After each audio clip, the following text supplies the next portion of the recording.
QB chasing.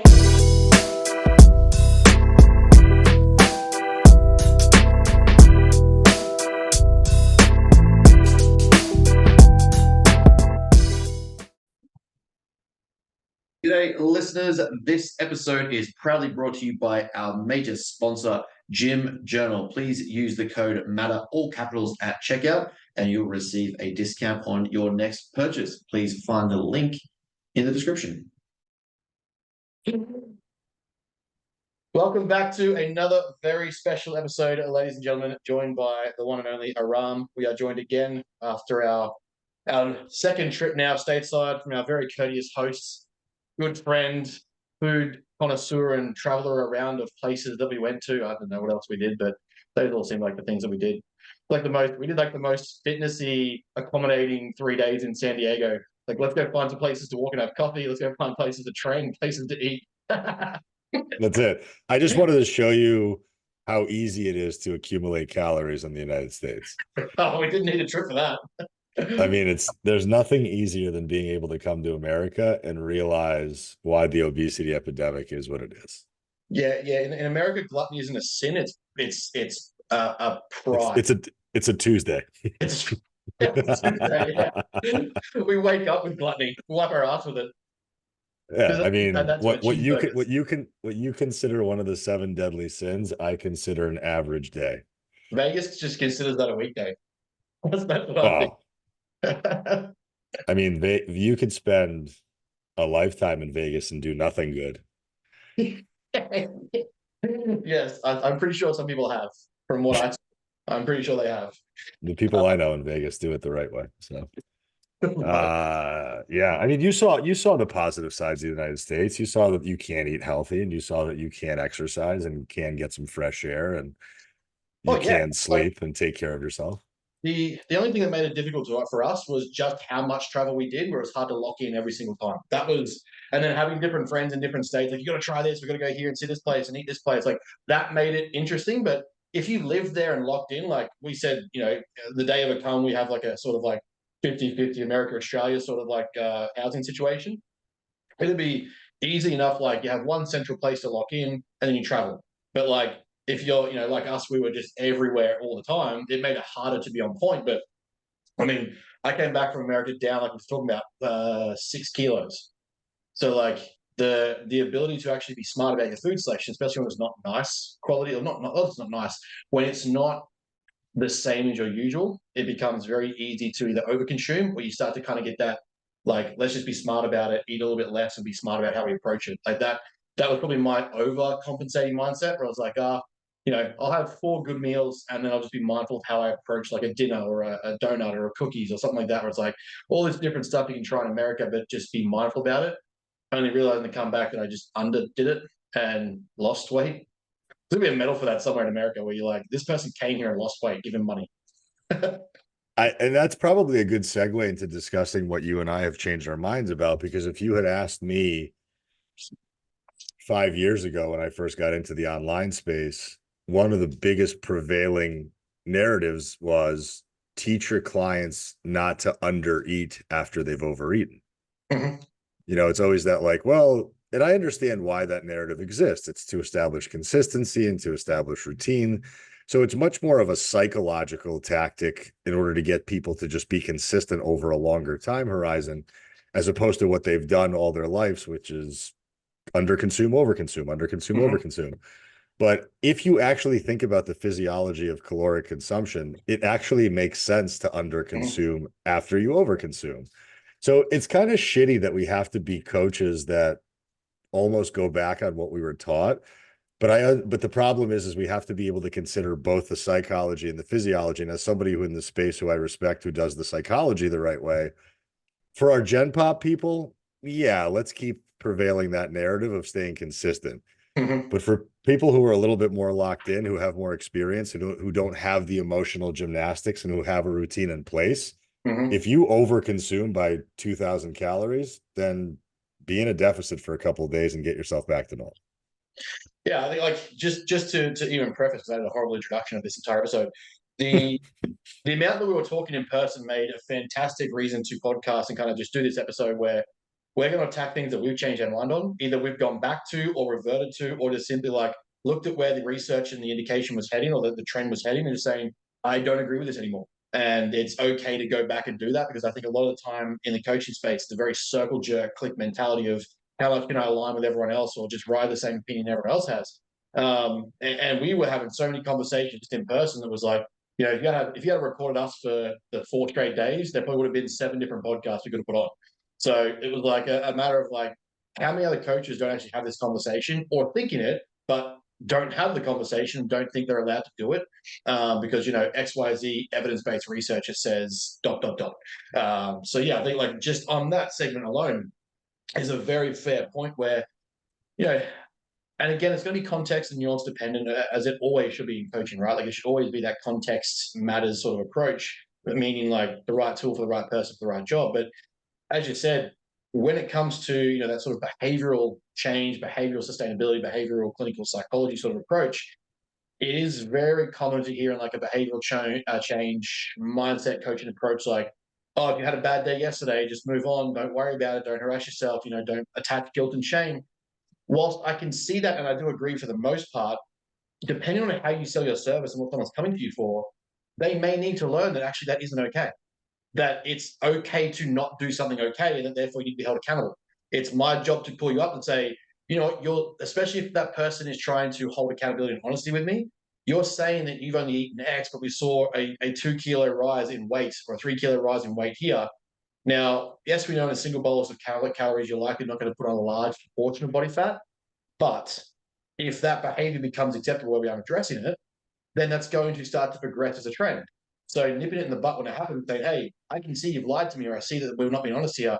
For us to work together to get a result, we need to have that conversation that, you know, you overate on Sunday, the football was on, you know, it was football Sunday, hanging out with the boys, beers, wings, pizza, cool. You didn't control yourself or pre-plan for it. You didn't have any strategies in place. Let's learn those strategies. Let's get those things figured out. However, if you're a bit more locked in and you want to be more accountable, we're probably going to have to pull some food down on Monday, because that 2 or 3 kilos is also just as likely to stay up as much as it's also to come down, depending on the consequential actions. So yeah, like you said, you know, there was that point in time where I used to think like, oh, don't dare go back and sort of like correct yourself. You know, I mean, people like Christmas time, it's like, oh, it's Christmas, just like the amount of people I see, it's like, oh, it's Christmas, just eat, enjoy the day. It's like, hang on, that statement's only relevant to the contextual condition you're working with that person. If I'm not locked in with that person and, you know, it's just a general lifestyle change, sure, let's just, you know what, enjoy Christmas, make some good choices, have some fun, spend time with family. If I've got guys going through prep, if I've got people in a very lean condition phase where they got a photo shoot coming up, if I've got people that are trying to really dial down, I can't just say, hey, you know what, throw it out the window. Because, you know, especially in America, the average intake during the holiday period for holiday events is anywhere from 5,000 to 6,000 calories. So yes, at a certain point over 3 months of holiday season, they start to add up, and you best be doing something about it. Yeah, I mean, I've heard like figures something around like 5 to 7 pounds or 8 to 10 pounds get gained during the holiday season, which I don't think is unreasonable. And narratives exist for a reason, and I understand that context and nuance is not something that a lot of coaches are good at, because quite frankly, the audience doesn't give a fuck half the time, and that's the problem, right? Like we have to placate to the algorithm, we have to placate to people's instant gratification and their low level of patience and their low level of attention span. So when they're clicking through Instagram and they see your post that's like, oh my God, here's a great point, but then here's a 20-minute read up on what the hell he's saying, you've immediately lost that individual. But that's the individual who needs that information the most. So it sucks that we can't do long form because people don't have the patience for long form. Some people do, the ones who are curious, but the ones who are curious don't need our help anymore. Yeah. You know what I mean? The 27-year-old meathead at the gym who's reading all the muscle magazines and following all the fitfluencers, yes, he might be going down the wrong path and might be doing stupid shit with drug protocols and diets and not training hard enough and whatever, but at least he's already interested in that ecosystem. I'm more concerned about Mrs. Jones, who's 40 to 50 pounds overweight, who seemingly has tried it all, but really has never even dove into any of the nuance, has no ability to understand what's going on, has no awareness of her own consumption, And she's going to be even more susceptible to the stupid influencer messaging because she's going to find the guy who's yelling about what foods are going to kill her fastest. Mm-hmm. And I think the problem for people like us is because we don't say anything without context, it's hard for us to get our point across. And that's why Yeah. content like ours and accounts like ours don't grow at these rapid rates. And unfortunately, what that does is it keeps the general public finding the shitty information. Mm-hmm. Yeah, I think Ryan McGinn is probably sitting there flipping in his chair right now. Listen to us say this.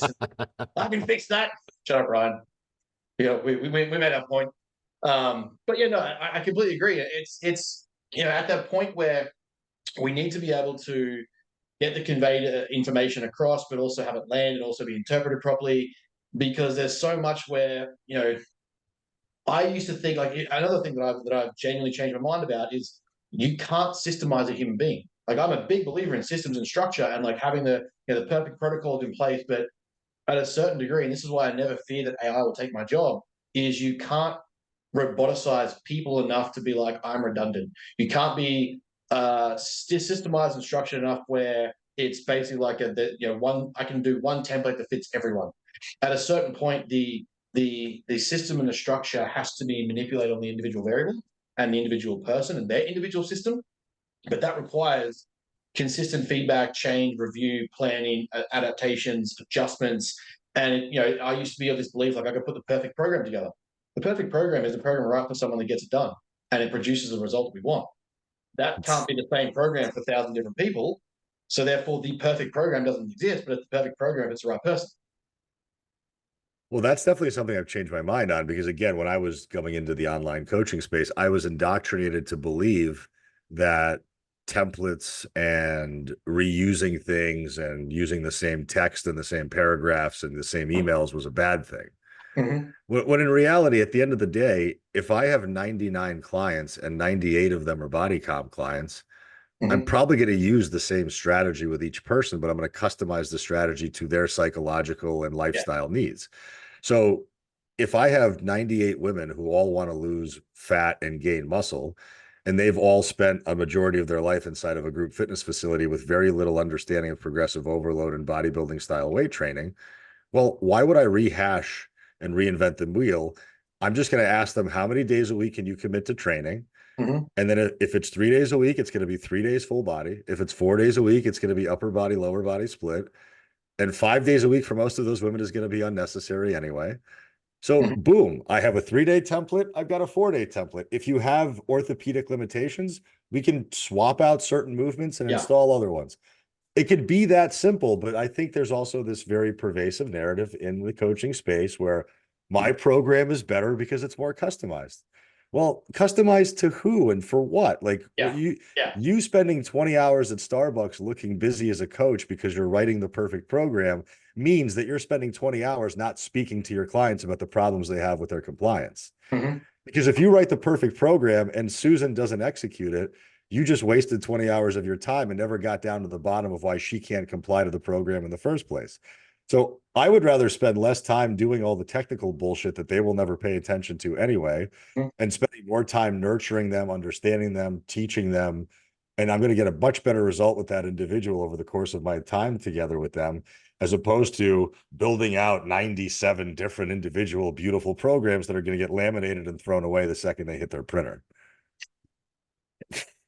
But yeah, no, I get to even expand on that. It is something I've definitely changed my approach to. I used to be on that same token where like absolutely any like a program needs to be from start of spreadsheet to hand over to client needs to be completely customized. Nothing is repeated or the same. And you start to work with enough people where you're crossing that, 100, 200, 300 clients over a period of years. At some point, you're going to see that there is a rinse and repeat. Now, it's not rinse and repeat meaning I've just grabbed the same program and hey, here you go. But at a certain point, you start to identify trends. Like I just profile my clients. And the way I'll structure it, just and this isn't some key secret that is part of Matter's growth, it's just logical efficiency of time, is if I know that I've got, as you sort of said, similar sort of process, like someone can do 3 days, 4 days, 5 days, whatever. Now, are you female? Are you male? Are you trying to do wellness? Are you trying to do men's physique, like bodybuilding? Are you just simply trying to improve your back? Are you trying to do whatever? Is it up to me to grow your physique and you want to improve mass overall? Whatever it is, cool. now I've got that person. I can very simply go, okay, 25 to 30-year-old male, trains 5 days a week, has a shoulder distribution error, a distribution deficiency. So we need to increase shoulder volume. MRV, pushing up for shoulder volume, 2 days lower, 3 days upper.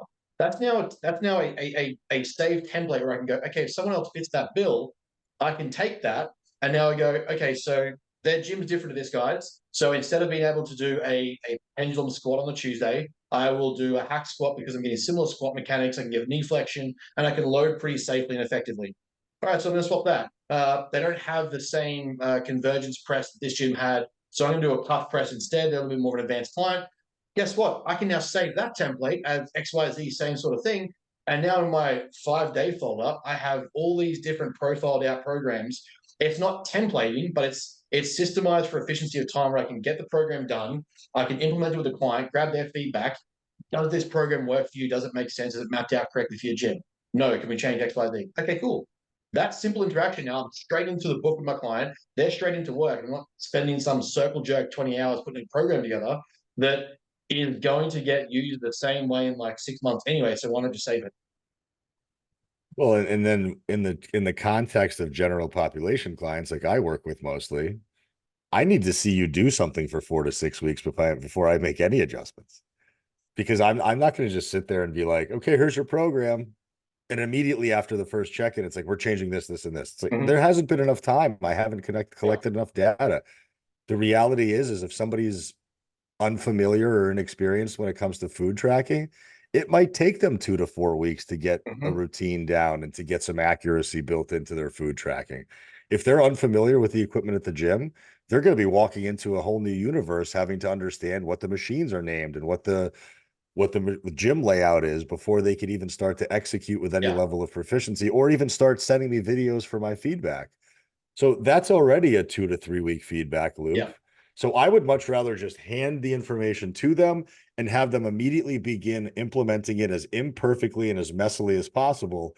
And as I see the mess come in, let me then deal with the mess. Don't worry about it as a client. I'll take care of jumbling the puzzle pieces in the right order to then give you the feedback that you need.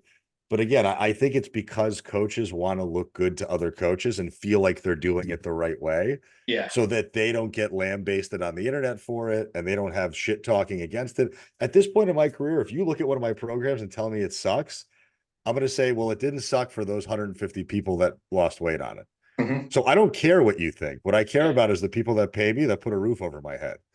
So if I want to be impressive to other coaches, I'll be a coach's coach, and I'm not that person. Yeah. So, I would rather spend my time understanding intimately what my clients' problems are and what prevents them from showing up on a daily basis, doing the small shit they have to do, as opposed to spending all this time creating these amazing individual, well thought out plans with every microorganism determined to the letter and to the gram, which then goes out the window the first time their dog gets sick and their fucking kid can't go to school. I mean, that entire nuance in of itself is something I changed my opinion on. And there's going to be a lot of this in this, next 25 minutes of basically us changing our mind on a whole bunch of shit. But I used to think, back in the day, it was always taught like, you might do a 12-week program or a 10-week program, probably do a 4-week program, and then you'd be changing things up, mixing things up. Now, once it's like I have the proficiency of being so hands-on with my clients, having so much interaction, having the data and the trends going with it, I'm running the same blocks for them 20, 24, 26, 30 weeks before I'm like, okay, we've capped it out. Like when we look at it, like you sort of discussed there, it's a good mesocycle before I even know that you're proficient at training in that program. And that's if you're an advanced, a moderate to intermediate lifter. If you're a newbie inside that program that I'm not going to touch for a good 4 or 5 months, hopefully, is I'm improving your training cadence. I'm improving your training as a skill, your proximity to understanding failure. I'm improving your understanding of tempo through contraction and eccentric and concentric loading. We're taking out any sort of momentum and bounce repetition. But at the same time, we're then looking at and this is a big thing that I changed my mind on, not recently, but over the years, is alongside that program, those lifestyle variables that are going to impact the output of that program matter so much more than whether or not I get you on a lengthened partial position where it's like another 2% or 0.5% of a significance of a result. If I can get you, if you're coming to me, and I push this on with my clients all the time, if you come to me sleeping 6 hours, if I can add an hour to your night per week, I've added a whole extra night's sleep in your day, in your week. You think about that, 6 hours a week at 7 days a week. We had an hour. You're now doing 7 hours a week, 7 hours a night, 7 days a week. That is a whole extra night's worth of sleep you've now got accumulated across your week. What do you think is going to have a greater impact on the variable of your hypertrophy and muscle, like building muscle tissue? Is it going to be whether or not the lat is in the right position of the line of force and we're doing it a half rep or a lengthened rep? Or is it going to be that I've just increased your sleep quota? And on top of that, now you've got better rest and recovery to train closer to failure the next time you're in the program. Across the weeks, you start to build up a rejuvenation of energy because you're like, actually, I trained fucking hard. Now I need to sleep hard. Oh, now we can work on your food. Now we can work on your stress management. Now you can work on getting you outside for steps. The idea that this program needs to be perfected. And again, anything that is chased for perfection before it's given, I think is always holding out, and it's always an arrogance or ego getting in the way. You get something done that is good enough, that is going to get a result, put it into their hands, and then manipulate as it happens, is going to get you a much better result than holding on to the perfect program that no one touches. And then you're trying to worry about it's got to be, send me videos so I can see that you're at a 45-degree angle so that the scapula gets this traction and we can work here and concentrically. How about I just give you this program? You're going to go in and go as hard as you possibly can. Don't worry about RER yet. Don't worry about reps in reserve. Don't worry about RPE. Don't worry about when we're going to program our first deload. Just go fucking hard. Because what's going to happen is your training acumen is going to get better and you're going to realize you weren't training hard in the first place. So it's going to take 12 to 14 weeks before your body's like, oh, I need a break. So let's just worry about that. Now we're going to juggle these lifestyle variables. And again, as we see in any scientific conduction, it is one input, one output. What is the input variable that is going to lead to the output variable? If I'm manipulating 20 different things, trying to find this perfect program and perfect positioning, perfect blah, blah, blah, I don't know what the fuck's going on. So let's manipulate your sleep. Okay, we've nailed that. Now let's manipulate your protein intake. Okay, now let's do your vegetables. Suddenly you're sleeping better, feeling better, recovering better, and your digestion's improved. It's fucking beautiful. Guess what happens with your program? You're going to get a better response from recovery because you have a greater signal of NPS. You've increased the supply of proteins, muscle proteins. You've increased total protein accumulation. Your calories probably got up. Your digestion feels better because you're actually having vegetables and fiber. You don't feel like a bag of dicks when you train, and you're sleeping, so you're feeling rested and energetic. I used to be this huge, I'm going to put this perfect program together and hammer you with that for being a piece of shit. You didn't do it. And I was leaving all these variables on the table untouched. Guess what started getting me gold medals on podiums when I started making the change? It wasn't whether or not this amazing fucking, perfectly percentaged out program was implemented. It was, let's get the program, find the one that you can do fucking really hard, smash it to the best that's going to build your physique in the areas that we need or sustain the tissue, and then we're going to pair all of the factors with it. And then once you get to that point of being that advanced client where I'm like, we're going from novice to contending for a pro card. All right, now we're looking at how do we start to manipulate these really advanced variables. But you and me both know how many people that we're going to work with over the next fucking 40 years are that client versus the majority of clients that just need to get in, crack in. I would say that my most advanced clients are the ones who I don't even work on the nuanced variables with them anymore. Again, I'm in a different world because I'm doing more lifestyle people and I'm doing just general body comp and fat loss. Mm-hmm. But I would say my highest performing people are the ones who are in need of the most psychological work. Yeah. They're the ones who I'm spending talking off the ledge to take stuff off their plate. Yeah. Those are the people who are perfect example. I have a woman that's been working with me. She's actually a very, very decorated coach. She's an endurance athlete. She owns a brick and mortar facility, and we've been working together for a couple months now. Got her carbs up to 300, which was very uncomfortable for her at first, but she needs them. She's doing that kind of work. And the other day she texts me and she goes, "Can I throw box jumps into my program?" And of course, me being me, I have to be like, "Why?" Your goal was body comp 3 months ago. Has that changed? She's like, "No." I said, "All right. So do you want to dunk a basketball? What's this new pursuit that you're trying to chase?" And she said, "Well, I miss jumping."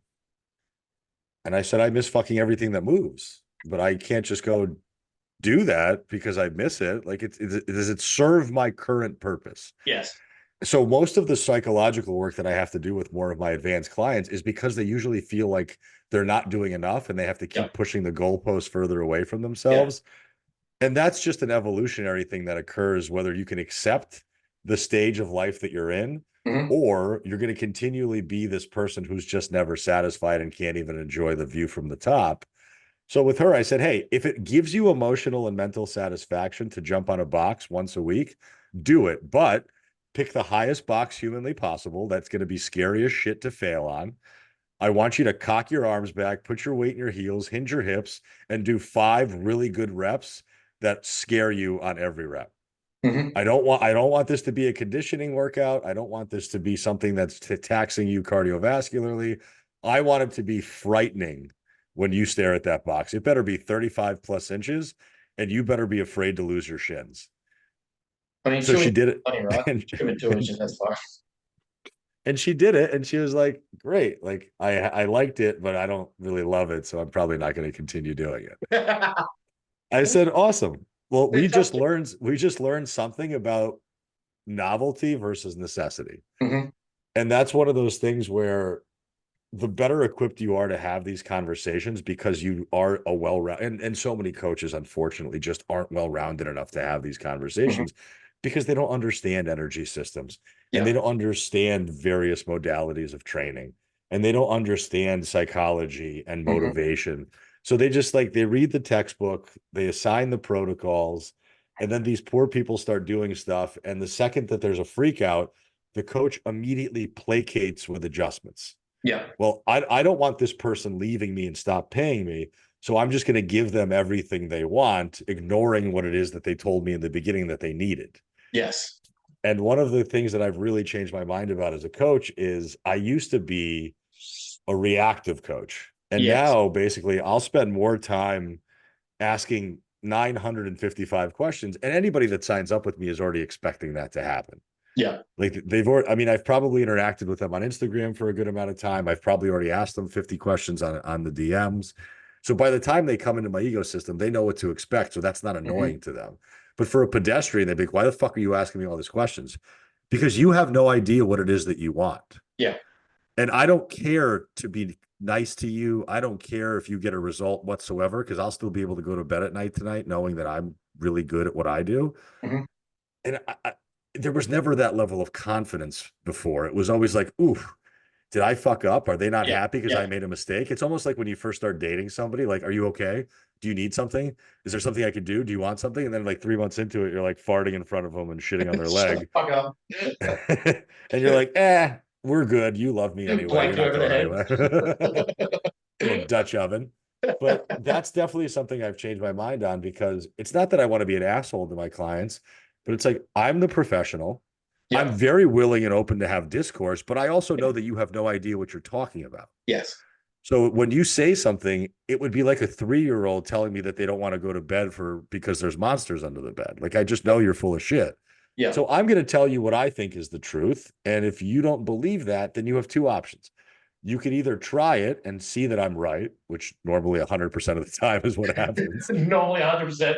Works at a time every time. Or you could not do it and go back to the ways that got you to this level of frustration in the first place. And I'm going to say, I don't need the money. I don't want the headache. I'll just wait for the next person who's going to be reasonable and have an open Mhm. mind to my level of coaching. So I think not enough coaches are confident enough to have that approach. And I think in the long term, it actually does a disservice to their clientele.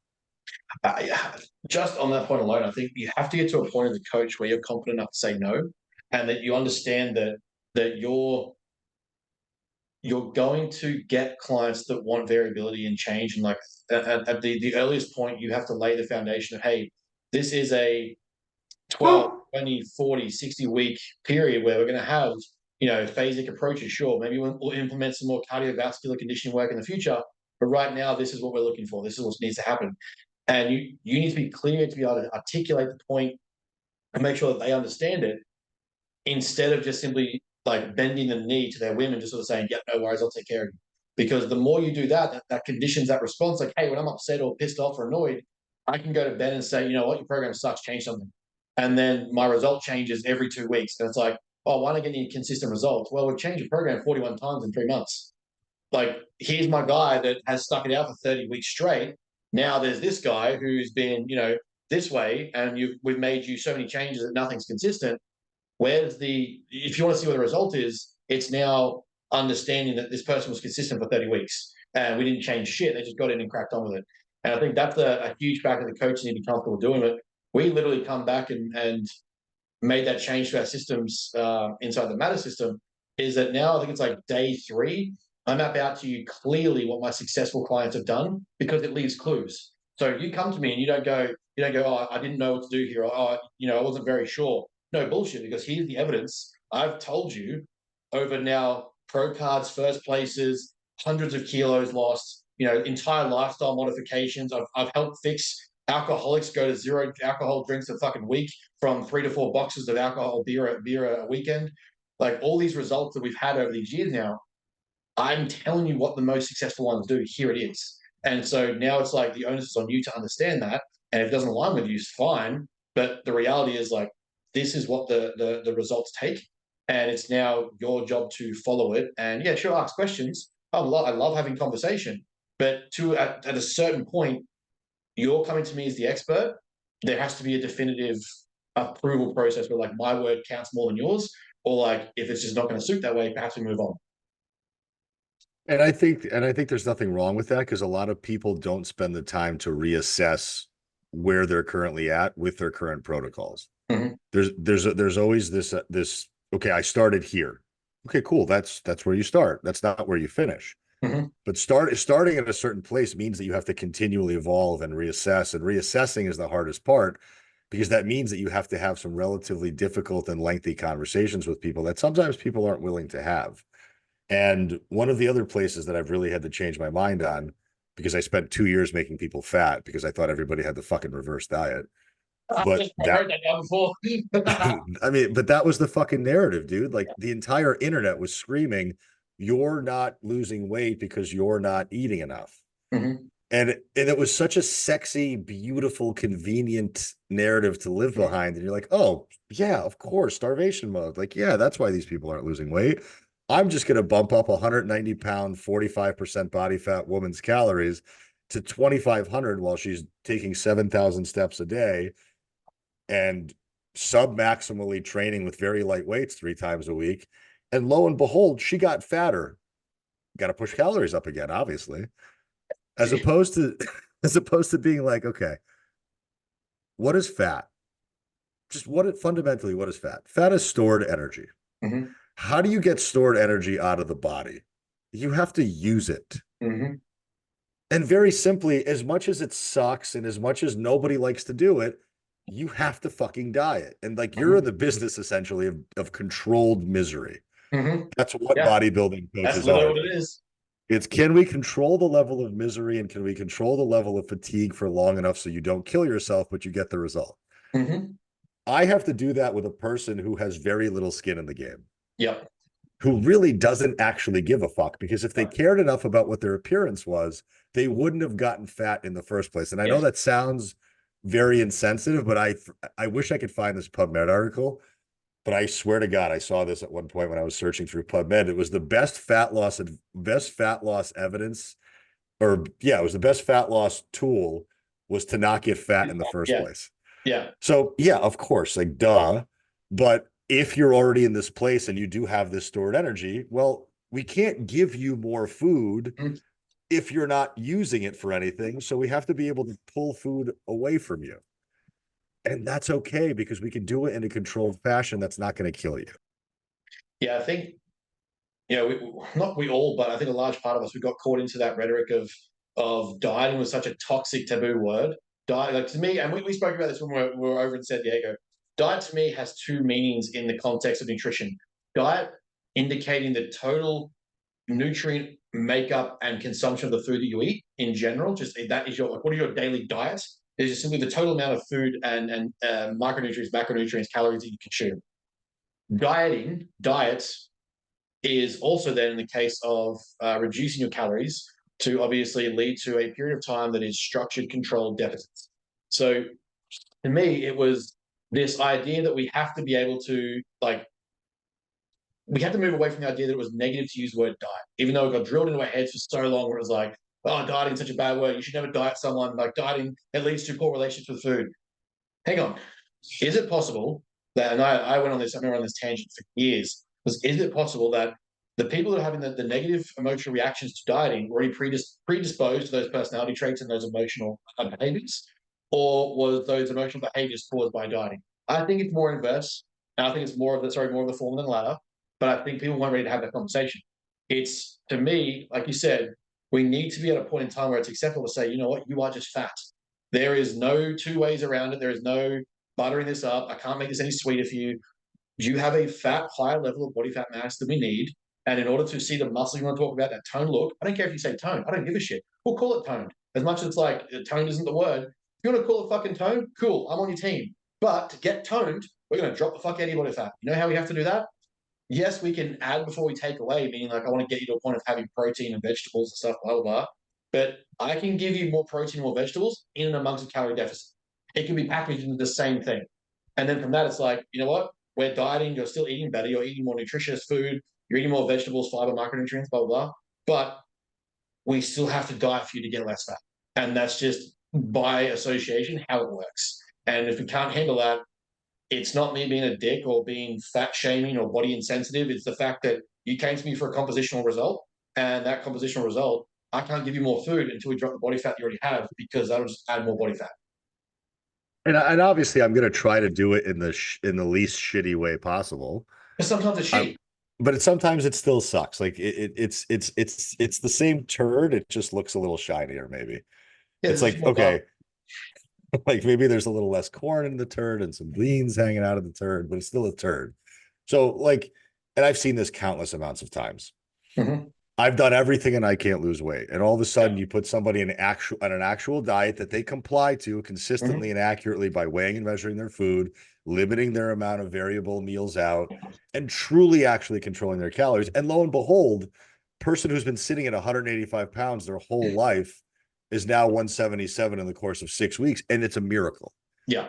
And no, it's not a miracle. A, you've made better choices. B, you've actually stuck to the diet religiously throughout the entire 6-week period with some strategic breaks, mind you. And you're actually eating real food 3 times a day that's keeping you relatively full, as opposed to doing what most people do when they diet, is they eat a bunch of frankenfoods and bars and liquids and shakes, and they're never getting any level of satiety whatsoever. So come 8 o'clock at night when they're sitting on the couch, it's like, well, I'm still not full. And yes, I'm on a diet, so let me just pack in whatever other frankenfoods I have here that I can unwrap and stick in my mouth. Oh, Halo top ice cream, Tyler. I'll just have that. It's fine. Yeah. And then digestion is disrupted, and now sleep sucks. And now if you sleep like shit tomorrow, making hard decisions is that much harder. And then we can see why this cascade of problems continues to roll. And it's such a hard conversation to have with a menopausal 50-year-old woman who hates the way she looks, who hates the way she feels, who feels like she's lied to, who feels like the medical system has gaslit her. And I get it, but I don't have any other way I can tell you that if you're 40% body fat and I can't see an ounce of visible muscle on you, I don't get to give you 150 to 200 grams of carbs, no matter what the menopause bitch on Instagram told you. Yeah. Like, yes, you should eat some carbs, sure. But if I give you some astronomical number that your body can't handle, you're going to get fatter, and I'm the asshole.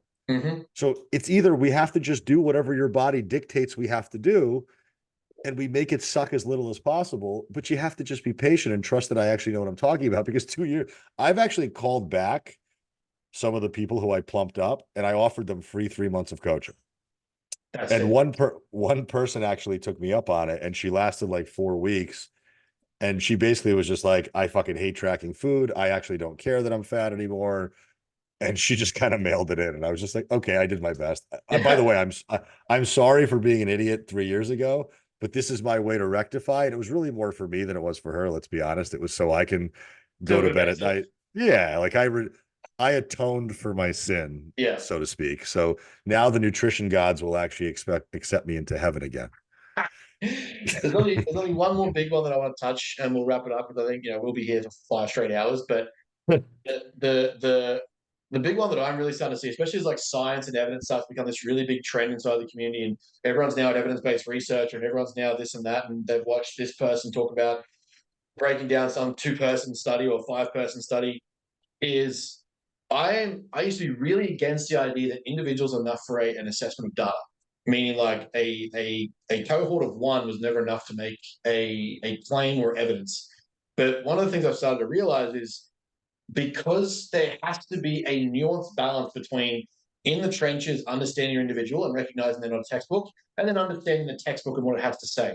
And one of the things I started to realize was there's only so much that you can take the textbook and apply to a person before the individual varies. The cool part is though, when you get enough individuals, right? If I have one person, that's a n equals one. That's a very small sample size to claim power. It's nothing. But if over time I'm working with a similar demographic of people and the same protocol or approach that I start to kind of implement in and amongst the ballpark of variations, I'm seeing changes over 100 people. N equals one becomes N equals 100. And now I've got a case study of existing data where I can say, you know what? The textbook said this, but this actually occurred. And now it's okay to kind of show that my approach, whilst it's evidence-based, is still showing relevance and result in amongst that population, though it wasn't a cohort of 100 people at one time. I had an individual person that I coached each time show similar results. So suddenly N equals one is still to me acceptable to claim like, hey, actually this gets a result because that person, it worked for that person, and there's something in amongst that where success leaves clues. Well, and why is anecdote such a dirty thing? Yeah. I've just never understood that. Like that bothers me to the core because there's two people in this industry that I can't fucking stand. I can't stand obviously the shitfluencer who has no education whatsoever and just has abs and is selling t-shirts and protein powders. That's the very easy side of the industry to pick on because those people are just fucking jerk offs.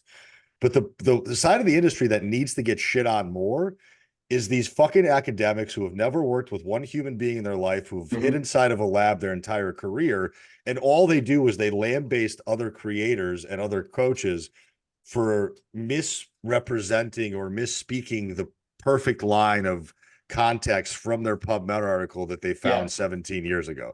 It's like, well, you didn't use VO2 max properly in how you described zone 2 cardio. It's like, who fucking cares? Yeah. Does anybody on the receiving end of that message actually give a shit? Or is it just because you have nothing else to fucking do than to just go and fuck with other people because it makes you feel important because you have a PhD that you've never actually used for anything of consequence? And those are the people to me that bother me more because you just sit inside of a lab and do all this shit that actually doesn't prove anything. I'm actually sitting here in the trenches, like you said, gathering hundreds and hundreds and hundreds of people worth of data every single day. Can you imagine if people like you, me, all the other good coaches we know took all of this data, put it into some AI system, and now we have the perfect template on how to deal with 97 different types of populations because we have real information. Yeah.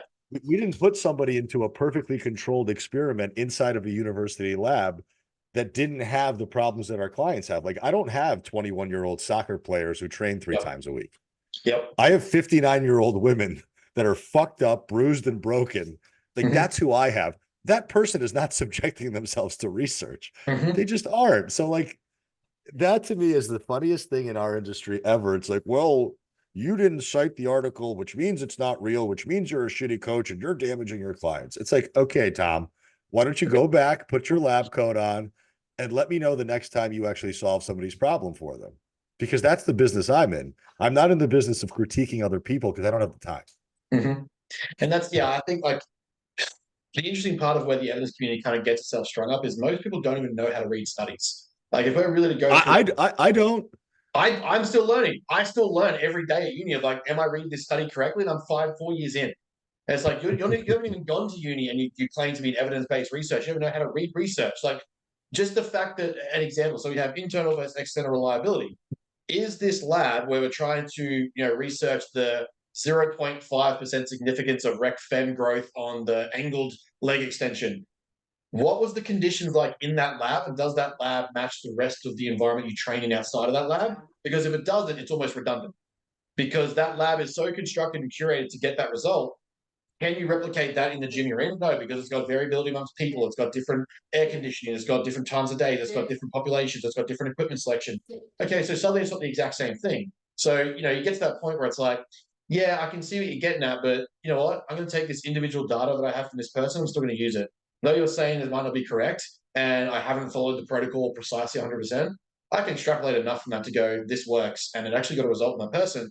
So if I get 100 people like this and it works for all 100 of them, or 97 or 95, there's a pretty strong chance that I'm going to keep using that. Whereas I used to be in that sort of previous version of myself, oh no, the research said this, I can't do that. I'm going to make sure this is optimized and perfect. It's like, well, no, that doesn't work. Well, we tell all of our clients that perfectionism doesn't exist, yet we still feel the need somehow to be perfect. It's like, I think good enough is great.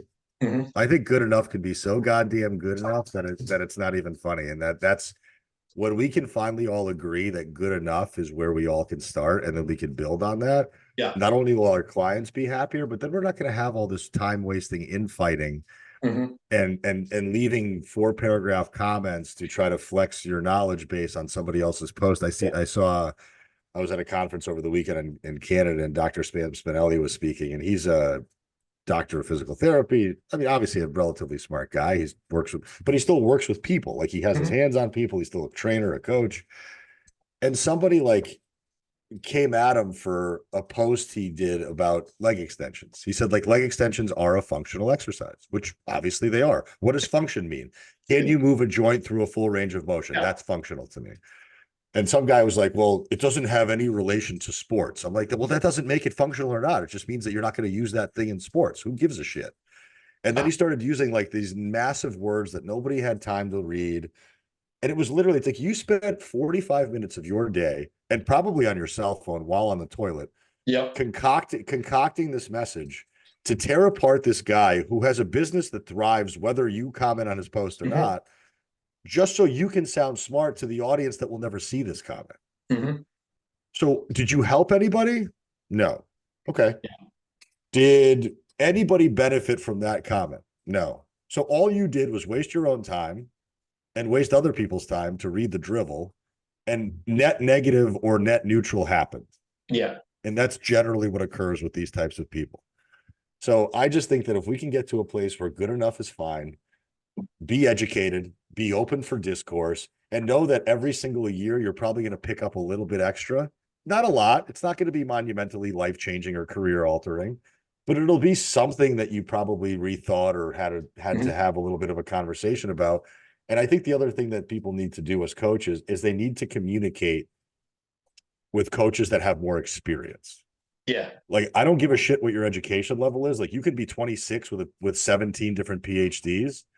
I want to talk to the guy like Big Mike Van Wyck, who's 46 years old, who has no education whatsoever, but he's been in the trenches. Like, there's nothing worse to me than the kid who's got 96 PhDs and weighs 104 pounds and doesn't look like he's ever lifted weights. That's how you maximize hypertrophy signaling. Okay, bro.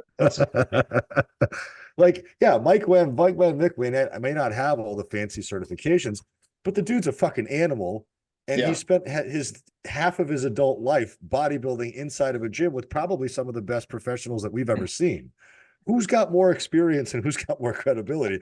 The guy who's made it to the stage, or the dude that's been in the background reading up on the guys that've been on stage?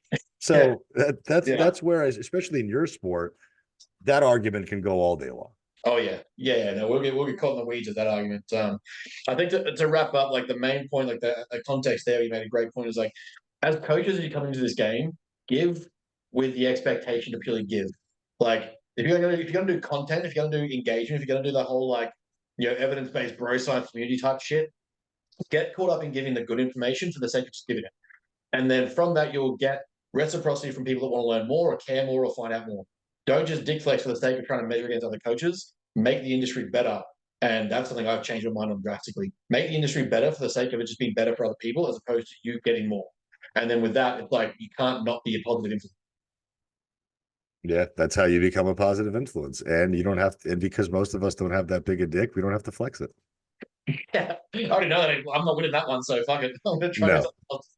The only time I flex it is if I put a popsicle stick behind it. All right, we're gonna wrap it up there. let you go for the evening because I know it's buck o'clock in San Diego and fucking God knows what time it is. But as usual, mate, always a good conversation, and no doubt we're gonna have 41 more of these over our time. I appreciate you, man. Get yourself some muscle milk and try to put on a little bit of size so next time you don't embarrass me when we go to the gym together. All right, bro. We'll talk soon. Adios.